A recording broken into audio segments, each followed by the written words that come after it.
Hey, and welcome to the Teach, Move, and Inspire project. This is a soundbite I'll bring them to you pretty regularly in between the interviews. And they're generally focused around movement or acceptance or embodiment. And this topic I chose today, yoga with a capital Y, because today happens to be the day that I'm about to enter into a teacher training. These are the teacher trainings at Radiantly Alive, and we have, for this one, 46 people flying from all around the world, all different places, all different backgrounds, all different ages, to dive into a journey of yoga that lasts a month. And it's a big deal, you know, it's a big commitment in time and in money. And I often think almost every time that what people really get out of it, the benefit that people really get out of it, is not what they came looking for. And the concept and idea that I try to impart in one of the meta teachings, one of the big programs of what we bring into the training, is the idea of yoga with a capital Y. Yoga with a capital Y, which might sound a little silly, though let me break it down for you a little bit. Basically, in order to understand these massive ideas and the conflagration of Hindu mythology with the traditional practice of movement and the newer practice of movement, and then the idea that yoga is 5,000 years old but also has multiple different lineages and tons of different ideas, to take this whole idea of what we call yoga, this impossible thing to really work out, and make it a little bit more simplified, I talk about yoga with the lowercase y and yoga with the capital Y. And yoga with the lowercase y is what most people know. It's the thing that they do on the mat. So they come into the yogashala, their teacher is there, and they roll out the mat and they do their sun salutations and the different movements, and sometimes it's more acrobatic and sometimes it's less, and sometimes it's more like yin yoga and sometimes it's more like vinyasa yoga, or whatever the case may be. The yoga with the lowercase y is the physical practice that most people are familiar with. Now, I think that a lot of people explicitly or implicitly come to a yoga teacher training with the idea of getting better at yoga with the lowercase y. That means getting better at how to do downward dog, and learning how to teach people how to do a better downward dog, which is totally fair enough. And it's a massive part of the curriculum. It has to be, because the craft of teaching yoga involves being able to have some idea of those shapes and being able to put those shapes into action in other people's bodies. So it's important. It's just not the most important thing. In fact, another video that I'll put out, I guess, in a little while is why yoga with the lowercase y, the experiment of the physical practice of vinyasa, let's keep it there for a moment, has failed, and how it creates a huge amount of injury in the way that it's traditionally taught. But that's a conversation for another day. Because what we want to focus now is, if we realize that the physical practice and all things that go with the physical practice is yoga with a lowercase y, then what the hell is yoga with a capital Y? And why do I find it such an important idea to bring into the trainings in life? And yoga with the capital Y is the thing that's more ephemeral, difficult to describe, and is the reason why there has been a consistent thread of what yoga is for thousands of years. It's the thing that doesn't change, the thing that is impermeable. It's the spiritual practice of the essence of yoga, which is something like union. And this practice has been around, and the idea of yoga has been around for so long, precisely because there's some huge value in understanding the basic concept. Now, just so to be clear, what we're doing in the lowercase y, the downward dogs and the sun salutation and the warrior twos, are all things that are a very, very recent phenomenon. In the very origins of yoga, there was one posture, and it was sitting in lotus and sitting still, to find yoga with the capital Y. So what's the best way to explain it? Well, I think a great way is with a cute apocryphal tale You may have heard this one before. It's cliched, but there's a lot of these things that are cliched that last for a while. There's real value in it. And the idea is that there's two young teenage fish swimming through the ocean next to each other. And they're talking about whatever teenage fish talk about. And coming the other way is an older, more grandfatherly-like fish. And as he passes these two young teenage fish, the grandpa fish looks over and goes, "Hey boys, how's the water?" And then swims away. And the two teen fish swim along in silence for a little while, with perplexed look on their faces. And after a while of swimming in silence, one talks to the other and goes, "What the hell is water?" And it's just such a beautiful idea to think the thing that is most prevalent and most present is invisible to us, precisely because it's with us our entire lives. It's omnipresent. It is everywhere. It's in, everything. And the way this relates for me to yoga with a capital Y is the same idea. So the yoga in its root word is union. It is realizing that there's nowhere to get to, and there's nothing that you can do to make you more perfect or better.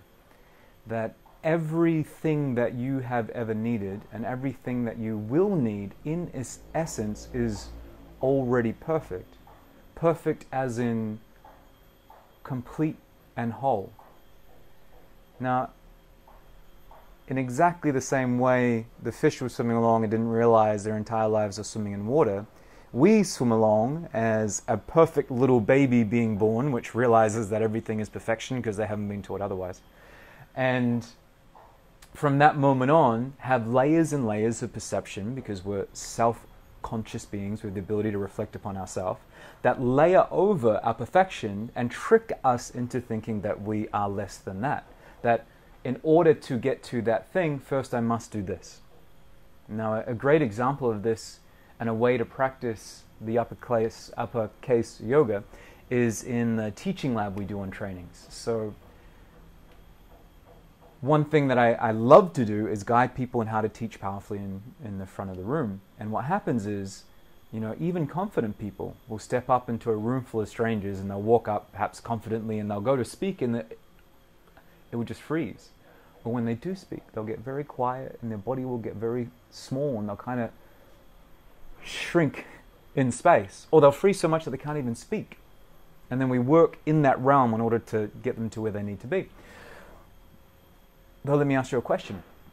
Have you ever heard of a baby that's really quiet? Have you ever heard of a baby that's afraid to be too loud? Or even a young toddler, for that case? Have you ever heard them being afraid to let their voice be heard no matter who's out in the space? Well, no, of course you haven't. It'd be crazy. That baby hasn't learned that they need to be quiet. That baby hasn't learned that there's potential ways to get shamed and embarrassed in the front of the room. It's why public speaking is the #1 fear in the US before death. So then you have this, magic moment that happens there when in the moment of collapse, you can work with someone to come out of it, and they'll come out of it physically. You can make them laugh, you can make them smile, and suddenly, what? Their voice comes out and they can say, inhale, arms up, instead of inhale, arms up, or whatever the case may be. And in that moment, they get a glimpse into what yoga is as a practice.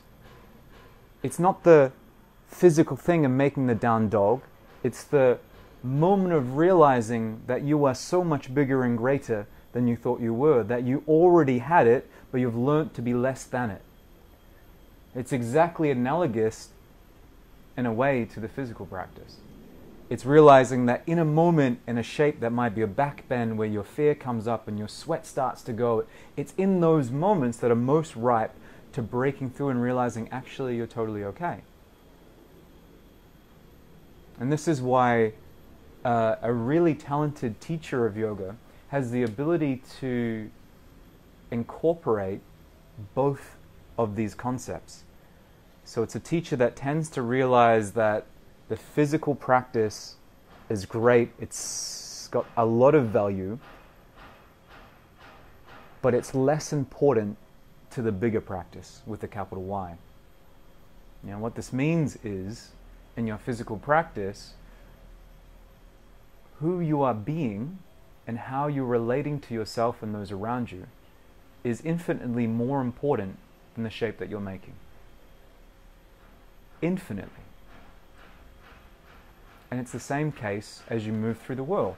And this is where the bigger practice of yoga becomes so valuable as a practice at all. It's the way that you greet the next person you're speaking to. Are you closed down in your mind and your thought, afraid of what's going to happen? Are you remembering that actually you're expansive and huge and massive and beautiful? The classic example from Eckhart Tolle is when you wash the dishes, are you thinking about what a chore it is, or are you feeling the beauty of the water over your skin? And these are eternal, endless questions. And these are the type of things that I find when people come and join a training, that's what makes the impact. Sure, they learn about anatomy, and sure, they learn about how to teach yoga, which we put a big focus on. They learn about the muscles and the shapes and how to craft a sequence in a class. And I think that has some real benefit in it. But much greater impact is who they're being by the time they walk out the training, and their perspective on who they are, realizing they have everything they need in the first place. And the only thing that a good teacher can do is be a guide, opening a door back into that remembering. Perhaps perhaps a sweet way to finish this up for those of you that are listening is just to do a short meditation. So unless you're driving somewhere, walking somewhere, biking somewhere, or doing something else that requires your eyes, you can take a couple of deep breaths and let your eyes close down. And with your eyes closed, you can soften the skin around your eyes. And you can let those big muscles of your jaw let go of any tension they may have. It's almost like they can melt in place. And your spine, rather than trying to hold it rigid and erect, see if you can relax the muscles up your back and find a way that you can sit and also feel like you're floating. So softening your face, softening your spine, relaxing your belly. Take a couple of breaths in and out, where you can really notice the difference where the air outside turns into air inside, and its journey up and down your body.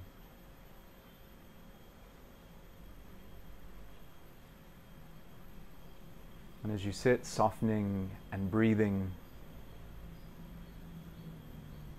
notice the sounds around you.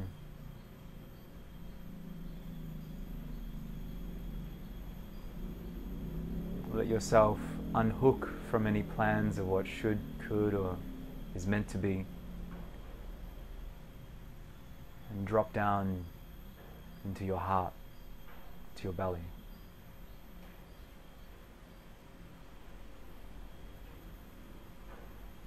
And like this, take 3 long, deep breaths.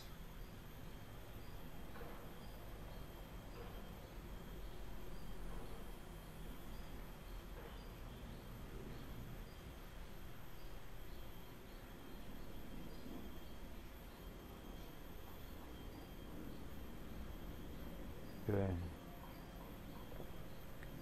And when you're ready, you can softly, very slowly, without moving anything else, begin to open your eyes.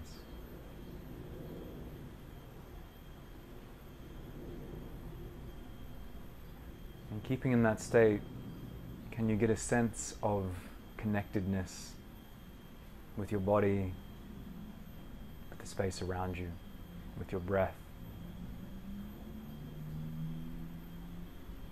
If you do, then that's a flavor of yoga with a capital Y. Thanks for tuning in, and I'll see you next time.